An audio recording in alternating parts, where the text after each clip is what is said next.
Merci, Monsieur le Président. Je voudrais remercier les organisateurs de ce forum, et spécialement Monsieur le Haut-Commissaire au plan du gouvernement du Maroc. Merci. En attendant que le portugais soit langue officielle du forum, je continue en anglais. The Atlantic is an immense body of salt water between Africa, Europe, North, Central, and South Americas. A very useful, reliable, and sure channel of communications between all its shores and allowing the connection with neighbor oceans. A route with no man-made infrastructures and no maintenance needed except at the end points. Around the Atlantic, there are big, powerful, and developed countries, emerging big powers, developed countries going through great economic and financial crisis, many countries in different phases of development, but also still very poor and underdeveloped countries, especially in Africa. Countries with sometimes enormous difference in GDP, development, industrialization, trading, and also difference in governance, laws and regulations, transparency, human security. Difference in principles like democracy, rule of law, free press, equality, and others. And effects and sins like bureaucracy, corruption, bad governance, unfair rules, discrimination. Of course, those are not exclusive defects of poor and young countries. 1.7 billion people, or 26.4% of the world's total population, lives in the Atlantic area and will attain 2.2 billion in 2030, a 30% growth in 25 years.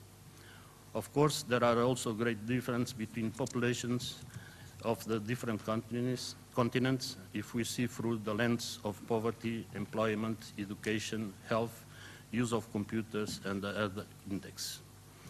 And now let's speak about threats, especially those that are an exclusive product of man's malignancy, ambition, selfishness, and short-sightedness. Threats are common to all countries, but logical with different incidents and different results.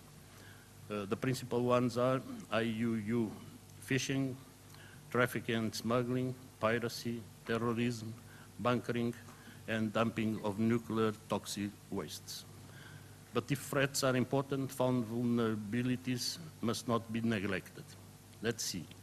Lack of a maritime vision. For those not used, sea is a dangerous place to live or even to visit. This is a good excuse to throw maritime problems to a second-level stage. And then inefficient cooperation and coordination, poor intelligence and information management, bad logistic arrangements, insecure and inefficient ports, inapplicable and outdated legislation, and insufficient maritime protection capacity. How to change the situation? Creating or improving a maritime vision that can carry ahead successfully the governance of the world's oceans is an enormous and difficult but attainable objective. Something must be done, as the status quo is not a viable option. The effort of all, a deep knowledge of the intricacies of the maritime domain, the responsibility to face the immense logistical, operation, and political challenges, the political will to solve the problem, the capacity to accept some sovereignty losses to make possible regional, continental, and global solutions are all important.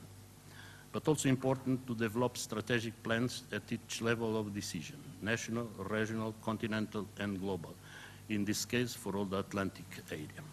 Each plan must contemplate the objectives, the threats, resources available, partners and stakeholders, implementing times and phase, and how it will be monitorized. But there are important and normally neglected aspects that we cannot forget. Let's analyze some of them. The first one is cooperation and coordination between all. Regional organizations,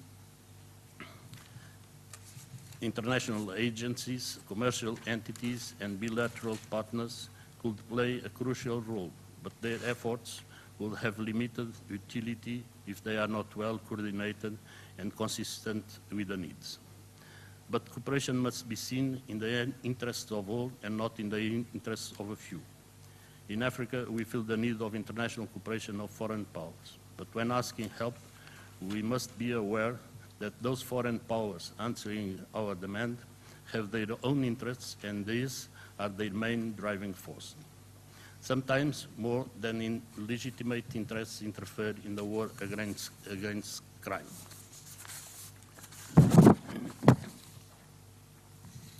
A recent study at The Economist about Mexico and the power of the drug cartels says the cartels will remain strong as America imports drugs on which its citizens spend billions, which it insists must remain illegal, while continuing to allow the traffickers to buy assault weapons freely.